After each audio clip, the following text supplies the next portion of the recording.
When you entrust a man with the public trust, and you know that he's human, and you don't want him to run amok, you bind him down with an oath. I know we heard talk today about someday you may see those in the uniform, in violation of their oaths, pointing the gun at you, their masters, in an unlawful way. I pray that never happens. It has happened. I want to assure you, the man in the uniform will not be I. Law enforcement and military are not the enemy. There's a lot of people that think, oh God, we're going to have to fight the U.S. forces, we're going to have to fight the Marines, we're going to have to fight the Army. And that's not the case. U.S. military is not against the people. We are the people. Today, really, in many respects, our government is the one that is stepping aside the rule of law. Gun confiscation is exactly what happened during the state of emergency following Hurricane Katrina in New Orleans. The social controllers are very scared of police and military rediscovering their oath of office. I will not obey orders to impose martial law. I will not obey. They understand that throughout history, tyranny comes to your door in a uniform. We will not obey orders to conduct warrantless searches of the American people. I will not obey. Think of every instance you can think in history where republics have fallen through usurpation of power. Particularly think of the times when it has happened through the military force run amok. You can't really tell from my name, but my father lived under Stalin, and his whole family was killed by Stalin. And my mother's family escaped from North Korea, and they lost all their property, and were supposed to be killed at least 3 or 4 times. So I was fortunate to be born in this great nation, and but yet I see the same signs or our country going in the direction in which my parents escaped from. U.S. troops also arrived, something far easier to do even now thanks to last year's elimination of the 1878 Posse Comitatus Act. That forbid U.S. troops from policing on American We soil. will not obey any orders to force American citizens into any form of detention camps under any pretext. I will not obey. To what degree are we anymore mindful of oaths? If we had law enforcement in America keeping their oath to do just that, we would have our constitutional republic back tomorrow. That's how powerful this movement is.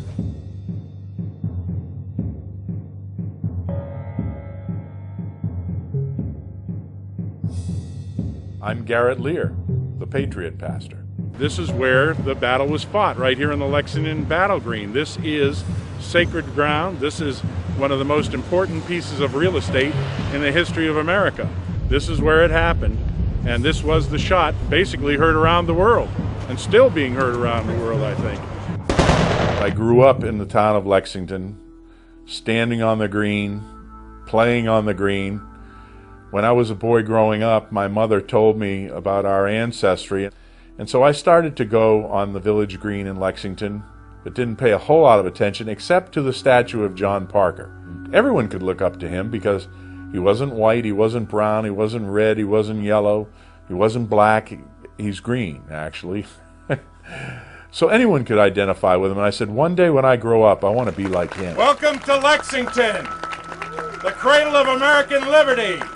Most people don't know really what happened at the Battle of Lexington, but basically what happened was the night before the battle, that would have been April 18th, riders came in, that's the midnight ride of Paul Revere. It was actually John Dawes that did it, and a man named Prescott, because Paul Revere was interdicted by the British troops.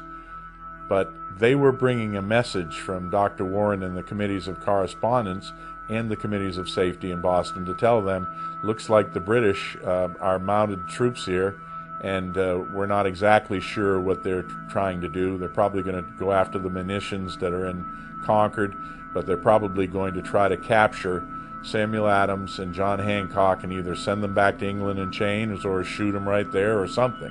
And basically, when the British came, it was obvious that they had some bad plan. The Minutemen, the militia, the regulated militia, did not want to engage the British troops in a fight. And so these men stood their ground when they were told, you are to drop your weapons and disband.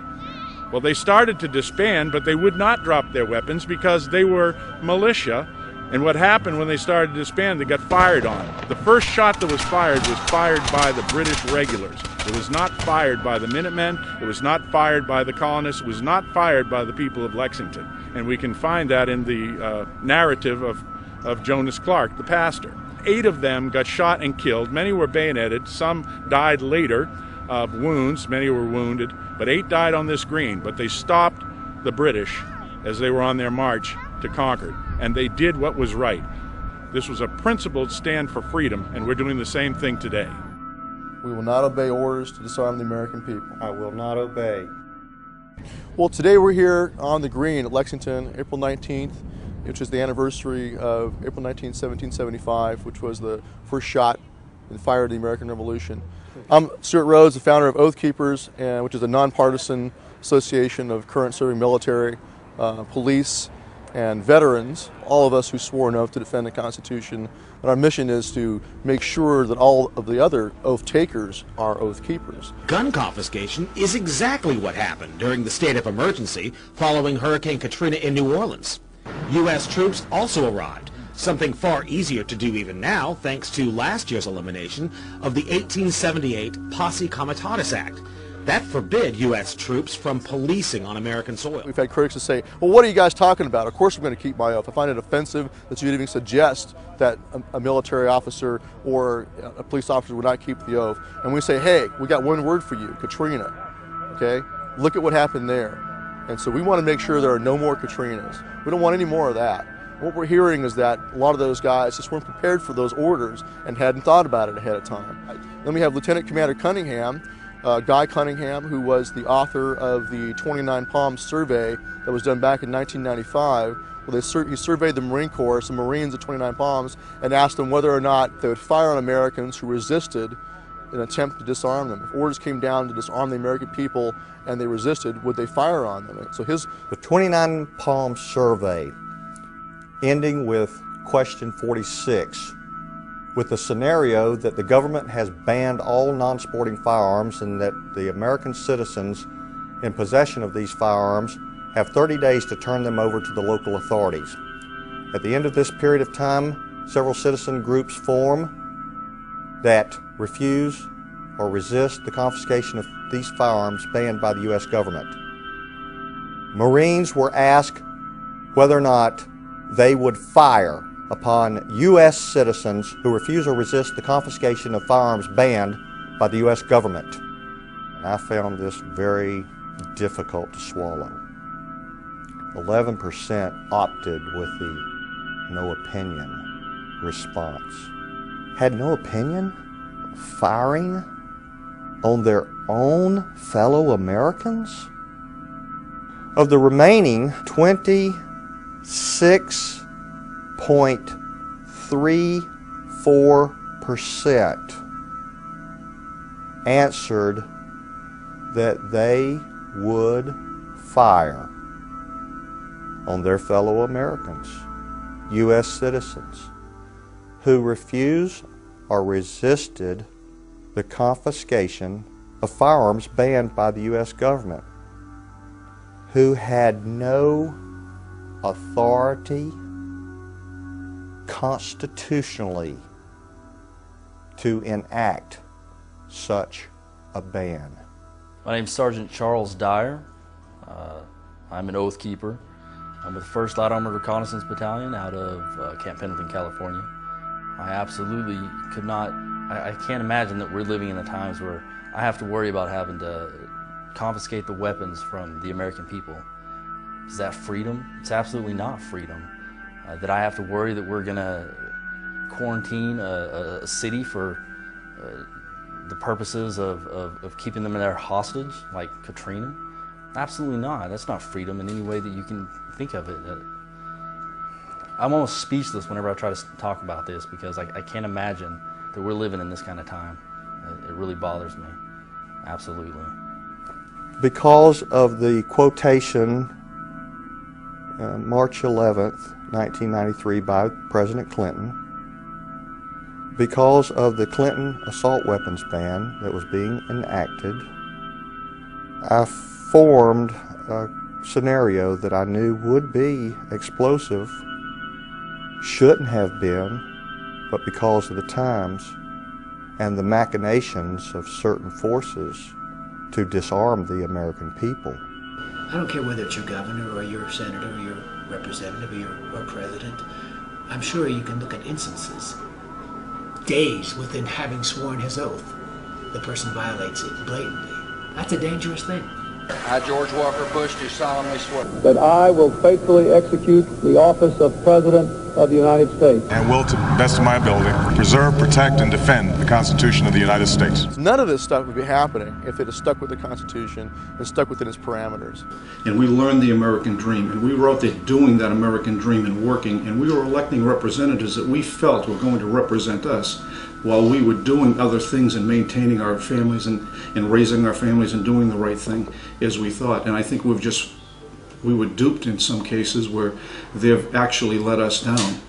I saw a tremendous pattern of the growth of the infrastructure of a totalitarian state in the last 8 years post 9/11. I mean, it's been going on for decades. We've seen for decades encroachments on our liberties, and then a crisis would come along, and then all of a sudden they had a chance to get their policies passed they've been wanting to pass for a long time. That's what I saw as just incredibly alarming. And it's just the concept of enemy combatant status itself is an extension of that. And when I was writing at Yale, I wrote a paper on enemy combatant status. It won their award for best paper on the Bill of Rights. And unfortunately, when Obama was elected, he didn't repeal any of those things. And he's left that in place, which is the pattern of all presidents. Whether it's a left boot or a right boot on the back of your neck, we just don't want the boot on the back of our neck. He stands on that office on the condition of that oath, and the safety valve that he takes is refusing to violate it. When you swore an oath to defend the Constitution, you took upon yourself an individual obligation to make your own decision on the spot of where that line is and whether an order is lawful or unlawful. You have an obligation to do so, and as the Nazis found out at Nuremberg, just following orders is no excuse. 95% of the church, Christian church, supported Hitler, which is terrifying to me. And so I think we need to really wake up and not assume that our fellow citizens won't hurt us. I would say to any pastor or anyone in the military, should we have a breakdown in things in this country, stay by your Bible and stay by the Constitution. Do those things. And remember that in the history of this world, the terrible debacle, from my perspective anyway, of what happened in Nazi Germany, when the church did not stand by those innocent people, the Jewish people who were exterminated for no other reason than being Jewish. My God, how did we ever allow our government to reach such a point? What's happening to the United States is very, very sad. It's sad because we've seen it done to third world nations over and over and over again. I would like to ask that all of you just take a moment, take a deep breath, and realize the solemn nature of this occasion, because those of you who so choose will be swearing an oath. Pretty serious proposition. You'll never have anything in your life that's as valuable as your word. So just remember that. If we all do nothing more than fulfill our oath, then we can turn things around just on that alone. Because it only takes a few relatively faithful servants to diffuse a lot of mischief in times of crisis, if they merely hold to their oath. If you can't swear that oath, please mentally excuse yourself and don't participate, because I, for one, intend to honor this oath, because we're in perilous times. Not quite so perilous, or perhaps far more perilous than in 1775. Please raise your hand thusly, and when you hear me say "I," pronounce your own name. I, Larry Bailey, do solemnly swear or affirm that I will support and defend the Constitution of the United States against all enemies, foreign and domestic. That I will bear true faith and allegiance to the same. That I take this obligation freely. Without any mental reservation or purpose of evasion. Pledging my life, my fortune, and my sacred honor. So help me God. Welcome, my brothers and sisters, to our great fraternity.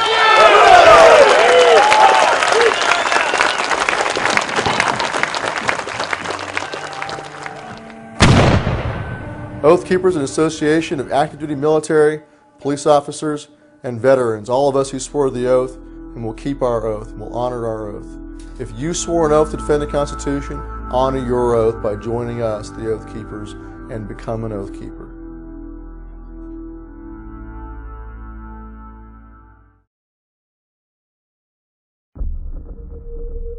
It was here in the early days of the Republic that Hamilton and Jefferson debated how best to administer a young economy and ensure that our nation rewarded the talents and drive of its people. And 2 centuries later, we still grapple with these questions, questions made more acute in moments of crisis. It was 1 year ago today that we experienced just such a crisis. Several of the world's largest and oldest financial institutions had fallen, either bankrupt, bought, or bailed out. $5 trillion of Americans' household wealth evaporated in the span of just 3 months. So yes, we had to take extraordinary action in the wake of an extraordinary economic crisis. Ironically, led to a rescue far more intrusive than anything any of us, Democratic or Republican, progressive or conservative, would have ever proposed or predicted. Now, there will be those who defend the status quo. There always are. There will be those who argue we should do less or nothing at all. There will be those who engage in revisionist history or have selective memories and don't seem to recall what we just went through last year. So I want everybody here to hear my words. Essential to this effort is reforming what's broken in the global financial system. This administration is committed to pursuing expanded trade and new trade agreements. And each time that we have met with the G20 and the G8, we have reaffirmed the need to fight against protectionism. So I promise you, I did not run for president to bail out banks or intervene in capital markets. But it is important to note that the very absence of common sense regulations able to keep up with a fast-paced financial sector is what created the need for that extraordinary intervention. Not just with our administration, but the previous administration. And this administration, under the outstanding leadership of Tim Geithner and Larry Summers and others, they were not the cause of this crisis. And yet American taxpayers, through their government, had to take extraordinary action to stabilize the financial industry. They shouldered the burden of the bailout, and they are still bearing the burden of the fallout in lost jobs and lost homes and lost opportunities. 1 year ago, we saw in stark relief how markets can spin out of control, how a lack of common sense rules can lead to excess and abuse, how close we can come to the brink.